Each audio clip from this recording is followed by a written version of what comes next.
Greetings and welcome. My name is Jake Rayson. I am a wildlife food forest garden designer, and I'm having to speak a bit loudly because I've got my I've got the webcam, the live webcam thing that I'm going to use in a minute, connected to the microphone, so the microphone's a bit further down away.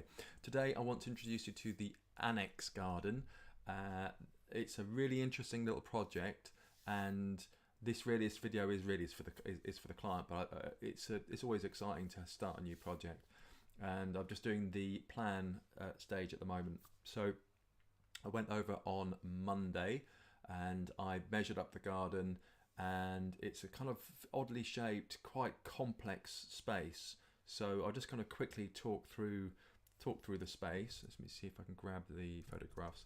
So I'm only doing in this part, I am only going to be doing the annex. So this is the main house, kind of 1920s build, and this is all, it's all being done up at the moment. And this is the annex here on this side. So that's like added on. So what they want doing, they're going to be renting that out as a holiday let, and this garden here, they want to have it. They want to have it landscaped. Basically, they want to put in gardens. So it's kind of an interesting challenge, and I'll just go through exactly what I have in mind. So you can see here the house actually extends further down here, but I haven't bothered putting it on because I'm just concentrating on this area around the back. So this is like a northwest facing garden, so it doesn't get a vast amount of sunlight, and it's surrounded on the west side by native trees and on the north side by native trees. It's very mature native trees. So there's beech, oak. I've seen ash was there as well, and yeah. And then on there's a big garden out for the house. There's a big garden to the east and the south, and there's some mature conifers in there. They don't cast so much shade onto the back of the garden, but there's So it's kind of it feels like a really wooded area, and even though there's a road that runs at the back. So this is a space, and it's one of those funny spaces which is actually quite irregular, so actually really hard to measure up, but I'll just talk you through it. So this is the entrance to the main house here, this is the garage, and the actual entrance comes in, and this is a side entrance. This door here is a side entrance to the house. So the garden proper starts for the annex starts in this part over here. So this is kind of interesting. This does need to be designed. You need to think about how to do it, but because it's about getting the path right into the annex in the first place. So I'll just do a sketch and show you that. This is a very interesting little building. This building here is, I don't know what to call it really. It's like a cross between I don't know, it's like a shelter, but a kind of folly. It's 4 brick pillars. Oh, well, I've got a photograph, I'll show you. It's a really strange building. You can just see it there. This here. So there's brick on the back, and it's open on the other sides, and it's a lovely little structure, but I don't actually know what it was for originally. So that's kind of really intriguing.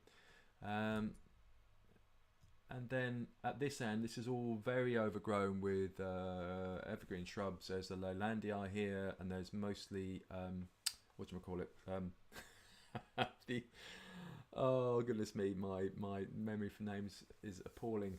The rhododendron, looks like rhododendron, or maybe some laurel in there as well, but really kind of been hacked back and everything. So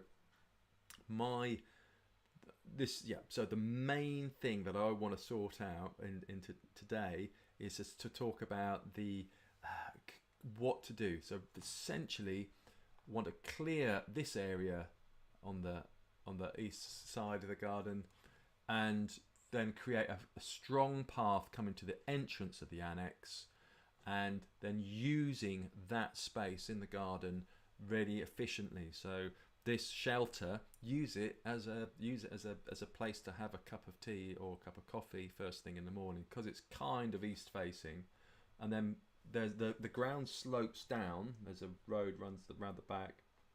The ground slopes down, so it kind of naturally, this area down here would naturally form a sheltered garden, kind of like a sunken garden. So there's a change in level, and I think it makes sense to have that change in level around about here on that line, and then create a sunken garden here. There's also an air raid shelter, which is brilliant, absolutely brilliant. There's an air raid shelter. Obviously, that's a bit too dangerous for people. Are going to go wandering down this bit here. You can use that for storage, brilliant for storage, and also for growing mushrooms as well. And then make a feature of it because it's got some really lovely stone edging around the place, like kind of proper rockery. Back in the days when people made rockeries, these big kind of lumps of rock edging for the path. So that's kind of exciting. Make the most of that, and also I would say put a climber over the top of it as well. Don't try and hide it. Try and make it like a feature, and make it like this is something quite this is something quite special. This is nice. And then so there'll be a sunken area garden here, and then like another garden here, fencing along this edge to separate it from the family house. But there you can actually just about catch the last of the late 5 o'clock. You can see the last of the sun in the afternoon. But that would be a nice little sheltered spot here as well, just for that space, for that time of day. Okay, so I'm just going to switch over then to my mobile rig and show you on here. I'm just doing this freehand as well, so it's just the rough ideas at this stage. So just to give you an idea as well, the measuring up took about 4 hours or so, 3.5, 4 hours, and then I set up the whole project as well. Oh yeah, that's a point. Sorry, I've set up the whole project online. So there's a schedule, there's a Pinterest page, there's a plant spreadsheet, and this is for later on down the line if the work goes ahead. And you can download the latest PDF and the CAD files. Yep, so it's all kind of here. And then this is just kind of an outline of the project. Okay. Oops, you're not seeing that, are you, at all? So let me go back to slideshow. Bob. Yeah. So sorry, this this page here, and that's the URL for it. Hold on a sec. notes.grwd.uk/annex, and that's the URL for it. So it's kind of really handy having the notes online because it's like references and measurements and all that kind of stuff. You can put them all on here. The other thing that I find super useful as well, I use Cloudinary for controlling assets like images, and mostly images. And I use YouTube, which is what I'm using here for doing videos. But I put up all the kind of the key photographs up here as well.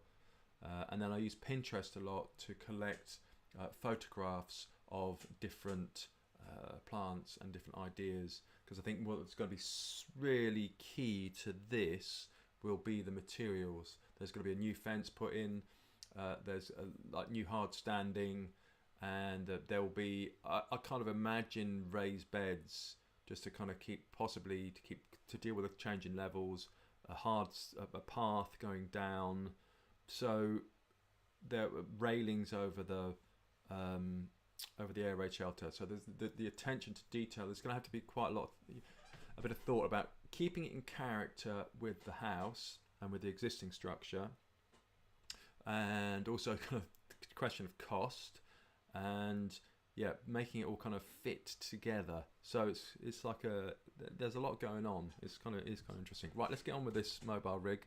I'll just show you the basic outline for the idea. So you come in. I'll just show you. You come in this way. Hold on. You come in this way at the top, this part here. So you park up outside the front of the house, and you go around the side. And round the side is the garage. So this is the entrance that you'd be coming in by. But the key thing about it is that this is the main entrance. This is the side entrance to the house as well. So you want to direct that. You want to get people around there. So what I proposed to the client, rather than having to go straight to the house. Oh, can you see that? Or is it going to be a bit blurry?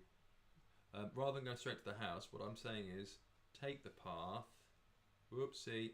Well, you see why sorry, that didn't work.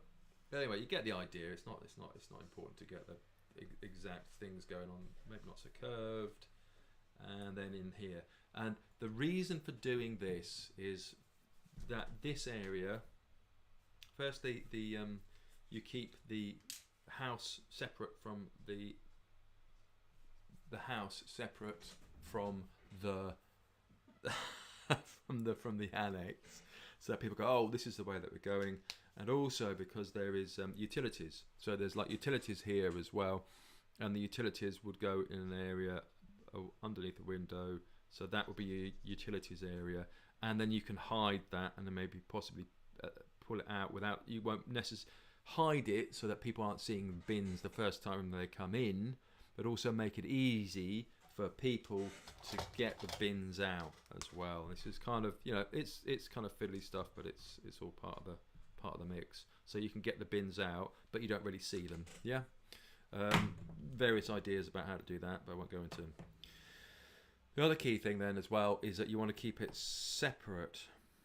So this area here, you can see these the windows, and they look straight out. They look straight out onto the garden. So there needs to be some sort of barrier. Now I'm thinking, I don't know whereabouts or exactly how to do it. Some sort of screening. So whether that's a plant, like a feathery grass, or I would say like bamboo, that kind of thing. I'm not saying necessarily bamboo because you've got to be very careful which one you're choosing. Or trellis, but I think trellis would be too dark. Something else to kind of divide it up and provide privacy for the house, but also for the garden, so that you're not getting the sense that the garden is being overlooked. And that's actually one of the hardest bits to do. And then this is kind of east over this way. Oh, you can't really see that. Hold on. Are we catching up? Yay! That's east. So this here will be for coffee. This is the brick shelter there, and yeah, and then also what I'm thinking is this area here. And this is like a really nice little spot there, right into the corner, because that's where the sun's going to be coming in. Yep. So you really want to maximise that space there, and that's that kind of sunken garden feeling. Now, because there's quite a big drop in the levels, I was thinking of putting in around about there, kind of like that, and then that would all be level this side, and that would kind of be level that side. But this would be like a step, and then you have. Sorry, I'm not. These parts are just really rough. Yeah.